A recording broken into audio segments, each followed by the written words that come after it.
नमस्कार, कंज्यूमर अड्डा में आपका स्वागत है। आपके साथ मैं हूं विपिन भट्ट और आज हम बात करने वाले हैं काम के तनाव की, जिसके लिए एक स्पेसिफिक टर्म है, उसका नाम है बर्नआउट। और हाल ही में एक सर्वे आया है जो चौंकाने वाला भी है कि उस बर्नआउट की लिस्ट में दुनिया में हम नंबर 1 पर हैं। तो क्या हमारे काम करने की जगह, हमारे काम करने के तौर तरीके, हमारा ऑफिस कल्चर इतना अनबैलेंस्ड है कि हमारे लोग दुनिया में सबसे ज़्यादा काम के तनाव का शिकार हो रहे हैं, बर्नआउट हो रहे हैं? तो सबसे पहले आपको ये सर्वे बताते हैं, फिर उस पर डिटेल बातचीत करेंगे कि आखिर ये है क्या, क्यों हमारे देश में सबसे ज़्यादा है और उससे निपटने के तरीके क्या हैं, क्योंकि इसके इम्प्लीकेशन सीधे सीधे आपकी जो काम करने की एबिलिटी है, आपका जो परफॉर्मेंस है और नो डाउट आपकी पर्सनल लाइफ पर भी पड़ता है। तो बड़ा इंपॉर्टेंट है ये सब्जेक्ट और इस पे ध्यान देना बेहद ज़रूरी है। ऑफिस का बर्नआउट, मैकेंजी हेल्थ इंस्टीट्यूट की रिपोर्ट है। भारत टॉप पे, 30 देशों के सर्वे में भारत टॉप पे है। 30 देशों में स्टडी की गई, 30,000 लोगों पर यह स्टडी की गई। सबसे ज्यादा जो बर्नआउट है वो भारत में निकला। भारत में बर्नआउट एम्प्लॉय हैं ऑलमोस्ट 60%, जो दूसरे देशों के मुकाबले अगर मैं तुलना करूं तो 3 गुना ज्यादा हैं। कैमरून एक ऐसा देश निकला जो अपने फुटबॉल के लिए फेमस है, लेकिन वहां पर सबसे कम लोग जो हैं वो काम के तनाव के शिकार हैं, 9% के आसपास। दुनिया भर का औसत है जो बर्नआउट का ड्यू टू ऑफिस वर्क वो है 20%। हमें कहाँ ऑलमोस्ट 60% पे, 3 गुना ज्यादा। इसीलिए हम दुनिया में इस मामले में नंबर 1 पर है और ये है मैकेंजी की रिपोर्ट, राइट। तो बहुत सारे सवाल यहाँ उठेंगे, ऐसा क्या है हमारे यहाँ पर वर्क कल्चर में कि हमारे लोग काम के तनाव का इतना शिकार हैं, फिर उसे कैसे समझे, कैसे पहचाने कि आप काम के तनाव के शिकार हो गए हैं, बर्नआउट हो रहे हैं, एंड थर्डली उसके लिए क्या उपाय किए जा सकते हैं। और हाँ, ये भी समझेंगे कि अगर ये स्थिति बनी रहती है तो उसका आपके जीवन पर क्या इम्पैक्ट पड़ता है, खासतौर पे आपके काम पे और फिर आपके पर्सनल लाइफ पर भी, राइट। तो हमारे साथ कुछ खास मेहमान हैं, ग्लोबल हंट के एमडी सुनील गोयल साहब, पार्क ग्रेसियन हॉस्पिटल के neuro psychiatrist doctor Arnab Puri और life and wellness coach Anamika Yaduvanshi, right. Sunil साहब, पहला सवाल आपसे ही। मुझे ये रिपोर्ट देख के थोड़ा आश्चर्य भी लगा, क्या आपको भी लगा? मतलब हमारे यहाँ वर्किंग कंडीशन ऐसे हैं कि हम दुनिया में टॉप कर गए ऑफिस बर्नआउट पे? हाँ, मुझे लगता है कि ये थोड़ा सा तो अचरज खैर बोल सकते हैं और नहीं भी बोल सकते, क्योंकि हम अपने आप को विकासशील से विकसित की तरफ एक कंट्री देख रहे हैं। बट मुझे लगता है कि ग्राउंड पे सच्चाई है और उसके 2 कारण हैं। सबसे पहली बात तो ये है कि हम ग्लोबली बहुत ज्यादा कॉम्पिटिटिव होने की कोशिश कर रहे हैं अपने आप को। हर कंपनी, हर इंडिविजुअल, हर ऑर्गेनाइजेशंस, हम ग्लोबल मार्केट में अपने आप को compete करने की कोशिश कर रहे हैं। बट उसके अनुकूल हमारे यहाँ इन्वायरमेंट या प्रोसेसेस या सिस्टम्स या टूल्स या टेक्नोलॉजीज नहीं है। तो मैं दूसरे शब्दों में कहूँ तो आज की डेट में भी कंपनीज में 30% लोग ऐसे होते हैं, 25 से 30% या 30 से 40% लोग जो पूरे 100% के लोगों का मैक्सिमम लोड लेके रखते हैं, यानी efficiency of doing the work. Number 2, smoothness. क्या है कि बहुत ज्यादा डिफाइंड एरियाज नहीं है हमारे यहाँ। हर कंपनी है, बड़ी छोटी मीडियम में, जो जो बंदा सबसे अच्छा काम करता है, जो इंडिविजुअल रादर, जनरली उसके ऊपर लोड और डाल देती है कंपनी कि आप भी ये कर लो, ये भी खत्म कर लो या वो भी खत्म कर लो। तो मुझे ये लगता है कि ऑर्गेनाइज्ड नहीं होने की वजह से बर्नआउट ज्यादा है। एक छोटा सा, बहुत मैं थोड़ा हटके एग्जांपल देता हूँ। पहले के टाइम में अगर किसी को बैंक ट्रांजेक्शन करना होता था, मार्केट करना होता था, तो आप कितने चेंज, कितने ट्रांजेक्शन, कितना कैश कैरी करना, उसको प्रोटेक्ट करना, वो क्या था, वो एक तरह से एक हशर होता था। बट आज की डेट में अगर डिजिटल पेमेंट है तो आपके पास सिर्फ मोबाइल होना चाहिए, जरूरत नहीं है आपको किसी चीज को कैरी करने की, किसी से चेंज परेशान होने की मॉर्निंग का टाइम। तो ये उसी तरह वर्क कल्चर है। तो आज के डेट में हमारे जो ऑर्गेनाइजेशंस हैं, even structured, semi structured, SME, जो जितने भी कंपनीज हैं, वहां ऑर्गेनाइज्ड वर्क कल्चर नहीं है। और ऑर्गेनाइज्ड वर्क कल्चर नहीं होने की वजह से बर्नआउट ज्यादा होता है, क्योंकि एक ही काम को करने के लिए आपको 3 गुना ज्यादा मेहनत करनी पड़ती है। कभी वो किसी एक्सटर्नल फैक्टर की वजह से नहीं पूरा हो पा रहा है, कभी हमारे यहाँ प्रोसेसेस इतने स्ट्रांग नहीं है, या कभी आपके किसी दूसरे बंदे की रिस्पॉन्सिबिलिटी थी, उसने नहीं कंप्लीट किया, उसकी वजह से हो जा रहा है। तो कहीं ना कहीं फंस के at the end of the day अगर आप देखेंगे तो productivity of an individual and productivity of an organisation limited हो जाती है, और मिनिमम को अचीव करने के लिए हमें मैक्सिमम करना पड़ता है। तो जब आप मिनिमम को अचीव करने के लिए मैक्सिमम करेंगे तो बर्नआउट बहुत नेचुरल है। जी, राइट है। तो आपके हिसाब से ये वर्किंग एनवायरनमेंट है जो इतना एफिशिएंट नहीं है, सिस्टमेटिक नहीं है, और ये कारण बनता है बर्नआउट का। थोड़ा बर्नआउट को समझते हैं अच्छे से। डॉक्टर पुरी, हमें समझाइए बर्नआउट का मतलब क्या? क्या ये लॉन्ग आवर्स हैं, मतलब ज़्यादा घंटे कोई काम कर रहा है तो वो आदमी बर्नआउट हो रहा है, या फिर इसका घंटों से कोई लेना देना नहीं? ये विशेष प्रकार की एक स्थिति, आप कम समय में भी बर्नआउट महसूस कर सकते हैं, कैसे डिफाइन करें इसे? देखिए, first of all Sunil ji ने काफी कुछ बोला है इसके बारे में, and they are very important things. सबसे पहले हमें बर्नआउट को जानने के लिए सबसे पहले स्ट्रेस को जानना। स्ट्रेस क्या है? स्ट्रेस एक नॉर्मल शारीरिक और मानसिक रिस्पॉन्स होता है एक डिफरेंट सिचुएशन को, एक टफ सिचुएशन को लेके। अब स्ट्रेस एक नॉर्मल फिनोमेना है जो सबके साथ होता है, राइट? बट अब इसको stress is a very natural phenomena, but हमें जरूरी है स्ट्रेस। लाइक छोटी छोटी डेडलाइंस बच्चों को एग्जाम्स में देना, राइट? कल टेस्ट है, ये हमें मोटिवेट करता है लाइफ में। You know, it gets the most out of us, है ना? हमें हमारी परफॉर्मेंस को इंक्रीज भी स्ट्रेस करता है जी। But chronic stress in life leads to burnout. Burnout is basically chronic stress which is not managed properly, right? जब वर्क का प्रेशर कंटिन्यूस रहता है, that is called burnout. अब इसको हम कंट्रोल कैसे कर सकते हैं? सबसे बड़ी बात यही है कि सबसे पहले तो इस पे आते हैं डॉक्टर साहब, कंट्रोल वाली चीजों पे आता हूं मैं। तब पहले यही समझना जरूरी था कि ये बर्नआउट होता क्या है। तो आपने बताया कि स्ट्रेस का लॉन्ग फॉर्म है। स्ट्रेस आपके हमारे जीवन में रहता है, आता जाता रहता है, लेकिन अगर वो क्रोनिक हो जाए, मतलब वो परमानेंट अपनी एक जगह बना ले, तो फिर आप उसे बर्नआउट की संज्ञा देंगे। और आज हम बात कर रहे हैं ऑफिस, मतलब जो काम करने की परिस्थितियां हैं या आपका जो काम करने की जगह है वहां पे बर्नआउट।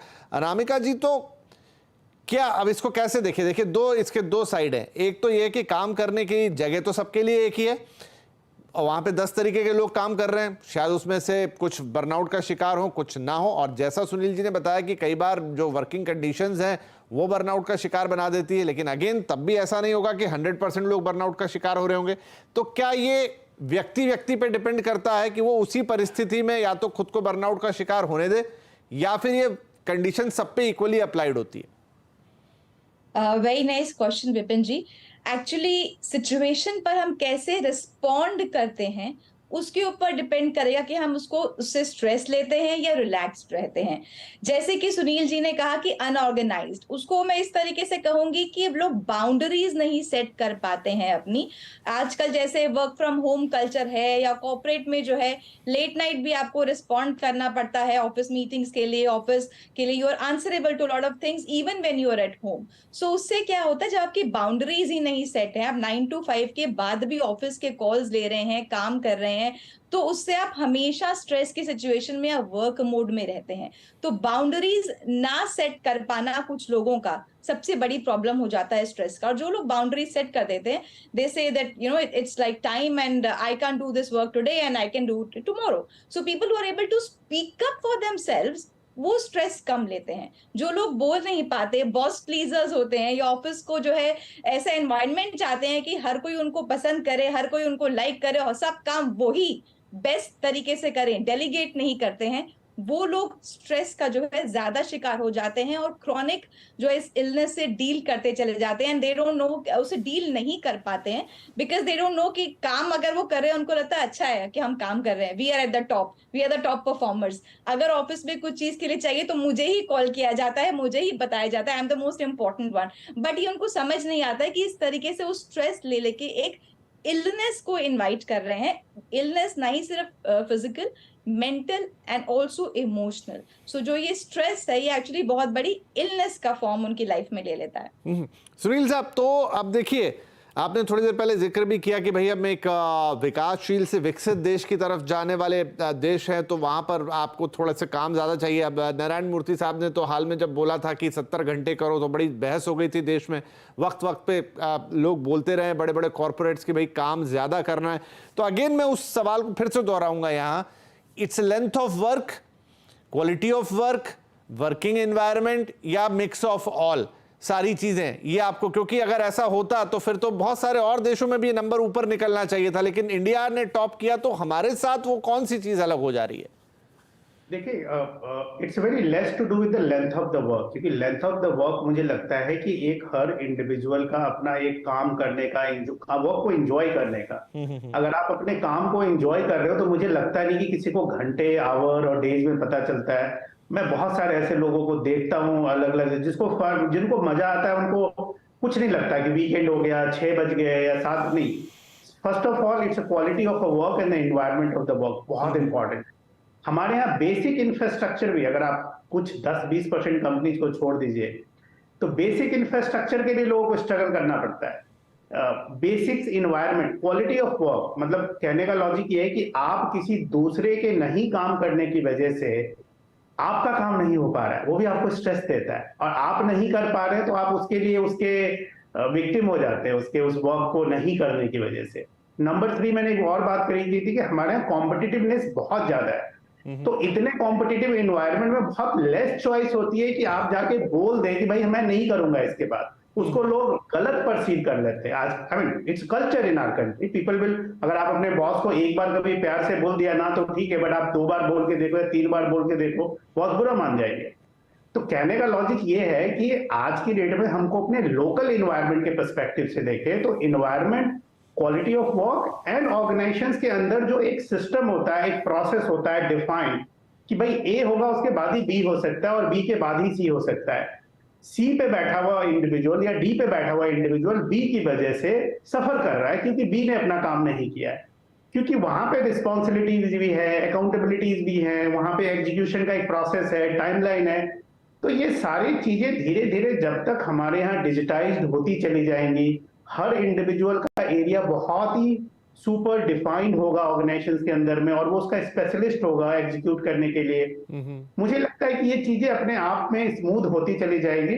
कॉम्पिटिटिव होने की वजह से लोगों को ये भी लगता है कि मेरा बैचमेट, मेरे एक्सपीरियंस का इंडिविजुअल, मेरे साथ पढ़ने वाला कोई भी, या मेरा पड़ोसी या कोई भी, मैं उससे ज्यादा बढ़ूं, तो उसके लिए ज्यादा काम करना या इफेक्टिव काम करना, ये डिबेट हो सकता है। बट मुझे लगता है कि अगर किसी को भी अपने काम में मजा आ रहा है और उसका काम किसी दूसरे की वजह से नहीं रुक रहा है, हाँ। या उसको एनवायरनमेंट मिल रहा है या क्वालिटी इंफ्रास्ट्रक्चर मिल रहा है, वो काम एग्जीक्यूट करेगा, वहां बर्नआउट नहीं होता। अगर आप एक छोटा सा एग्जांपल बताता हूं, एक बहुत छोटे से काम के लिए अगर आप 4 बार किसी कंप्लायंस या गवर्नेंस के ऑफिस में जाइए और वो काम आपका नहीं होता है, look at the level of frustration you build with in yourself, कि क्या है, मैं 4 बार आ चुका हूं, कभी कोई मिलता नहीं है, कभी बोलते ये डॉक्यूमेंट ले आओ। That's also a stress of the work. It means you have a lot of activities to do it, which is not moving, क्योंकि सामने वाला आपका काम खत्म नहीं कर रहा है, चाहे वो कलीग हो सकता है, अपोजिट साइड ऑफ टेबल बंदा हो सकता है, कुछ भी हो सकता है। तो मुझे लगता है कि एज ए कल्चर, अगर हम डेवलप्ड कंट्रीज की बात करें तो वहां प्री डिफाइंड पैरामीटर्स होते हैं, टाइमलाइंस होते हैं। सिटीजन चार्टर की बात हुई आज की, 3 दिन में होगा तो ऑटो अप्रूव हो जाएगा। ये प्रोसेस में कहीं ना कहीं कंट्रीब्यूशन है, अगर आप देखें। ठीक है, इसमें एक छोटा सा सवाल और फिर हम सॉल्यूशन की तरफ जाएंगे। डॉक्टर पुरी, मुझे बताइए कि क्या टेक्नोलॉजी भी इसमें एक एडिशन कर रही है? क्योंकि मैंने अभी थोड़े दिन पहले एक कंपनी ने एक सर्कुलर जारी किया और वो खबर भी बना, पेपरों में छपा कि भाई काम के घंटों के बाद या ऑफिस से निकलने के बाद आपको अपना व्हाट्सएप चेक नहीं करना है, अपने मेल चेक नहीं करना है। लेकिन आजकल जो टेक्नोलॉजी हो गई ना, 24 घंटे आप कनेक्टेड रहते हैं, तो कहीं ना कहीं वो आपको काम से कटने का मौका ही नहीं देती।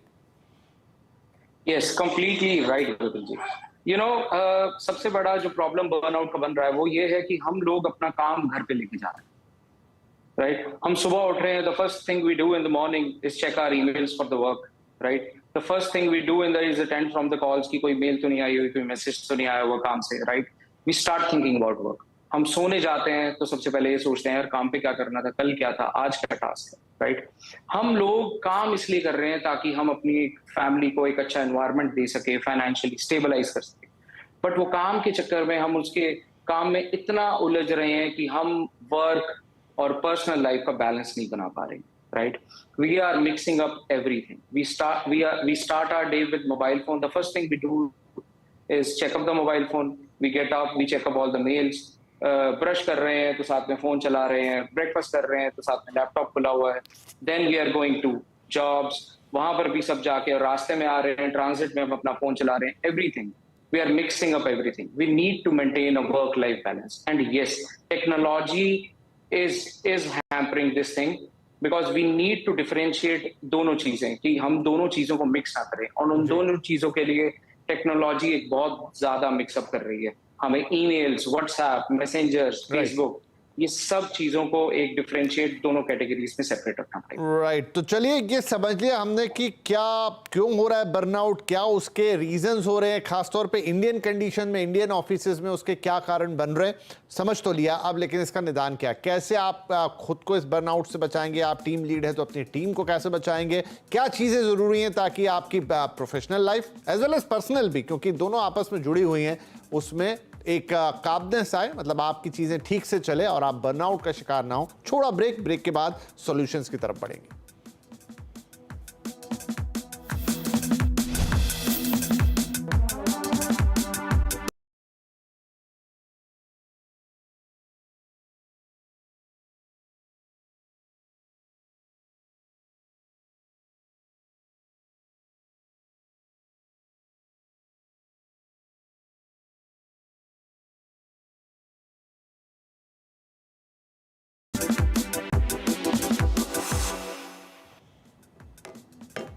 Welcome back. काम का तनाव क्या है, बचाओ काम का तनाव यानी बर्नआउट। और उसमें एक ताज़ा सर्वे के मुताबिक भारत 30 देशों में नंबर 1 पे आया, यानी हमारे लोग अपने वर्क प्लेस पर बर्नआउट का शिकार सबसे ज़्यादा हो रहे हैं, 60% के आसपास, जो कि दुनिया के औसत के मुकाबले 3 गुना ज़्यादा है।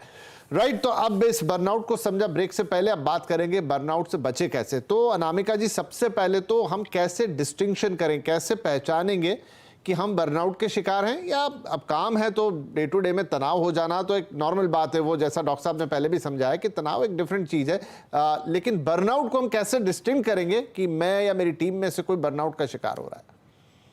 ओके, सो स्ट्रेस और बर्नआउट को हम ऐसे डिस्टिंग्विश कर सकते हैं कि अगर हमें हमेशा एग्जॉस्टेड फील होता है, जिन एक्टिविटीज को हम पहले पसंद करते थे, जो हमें करना अच्छा लगता था, अब because we are so stressed out, we are so much in a state of burn out कि हम उन एक्टिविटीज को भी एंजॉय नहीं करते हैं। We are not able to talk to our people, we are not able to live a regular social personal life. अगर वो सब चीजें हमारी अफेक्ट हो रही हैं और हमारे डे टू डे वर्क में everything is becoming stressful and we not able to understand how to deal with it, that means we are in a state of burnout.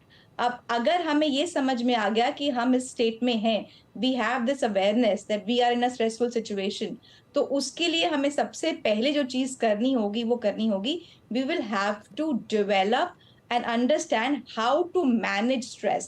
हमें स्ट्रेस मैनेजमेंट टेक्निक्स को सीखना होगा, जैसे हम अपनी regular life में बाकी सब चीजें सीखते हैं। We learn driving, we learn how to use computer, we learn how to use other things. We have to learn how to deal with stress, how to manage the stress, and how we have to balance our life, living a regular corporate professional life, and इस stress को deal करना सीखना बहुत ज्यादा जरूरी हो जाता है। इसके साथ साथ उसके लिए अगर हमें अपने एक्सरसाइजेस के जो हमारी रेगुलर रूटीन है, अगर हम उस एक्सरसाइज को बढ़ा देते हैं, अपने एक्सरसाइज टाइम को बढ़ा देते हैं, एक्सरसाइज से जो है एंडोर्फिन्स रिलीज होते हैं जो कि हैप्पी हार्मोन्स रहते हैं, तो उससे हमें स्ट्रेस को डील करने में अगेन हेल्प मिलती है।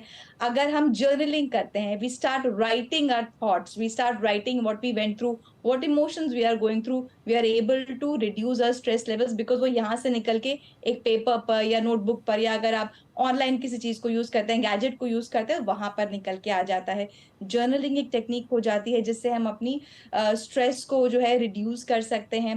Then we can reach out to people, we can start talking to people that this is what's troubling me, this is what I am not able to understand how to deal with it. एक support system build कर सकते हैं जिससे कि हम अपने stress से deal कर सकें। और अगर if we are not able to understand anything, go for professional help. हाँ, मैं यही पूछने वाला था कि डॉक्टर अर्नव आपके पास आने की जरूरत कब पड़ेगी, मतलब कुछ चीजें ये हैं, आप भी बताएं और क्या किया जा सकता है, और फिर वो कब वो टाइमलाइन या वो लक्ष्मण रेखा जहां फिर आपको किसी की मदद चाहिए होगी वहां।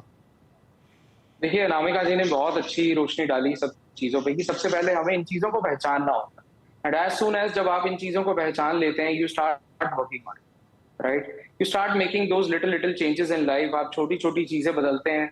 और मैं सबको एक चीज बोलता हूँ कि prevention is always better than cure, and this is the main motive, right. We do all those little things एक मोटिव है जो आज यहाँ सबको देना चाहूंगा कि आप अगर दिन अपना खुद से शुरू करते हैं, आप सबसे पहली चीज अगर खुद को देते हैं, तो you are improving your confidence in your daily life. You are giving time to yourself. The first thing in the morning, आप दिन की शुरुआत खुद से कर रहे हैं. आप सबसे पहले दिन की शुरुआत खुद को दे कीजिए. 5 मिनट आप कुछ मत करिए, शांत होकर बैठिए, have a cup of T, do not look at your phones, do not talk to anyone. Start your day with morning meditation, yoga, exercise, walking, any kind of exercise, any kind of thing you like. है ना? आपको जो पसंद है आप वो करिए. इससे आपका कॉन्फिडेंस इतना बिल्ड होता है. You get so much of motivation throughout the day to handle all those little stresses. But जब आप वो छोटी छोटी चीजें, मुझे भूख नहीं लग रही बर्नआउट की वजह से, मुझे प्यास नहीं लग रही, मेरा बात करने का मन नहीं कर रहा, मुझे कोई बात समझा रहा है, मुझे चिड़चिड़ापन, गुस्सा हो रहा है, मुझे थकावट बहुत ज्यादा हो रही है, थकावट की वजह से मेरा सिर भारी रह रहा है, मुझे शरीर थका थका रह रहा है.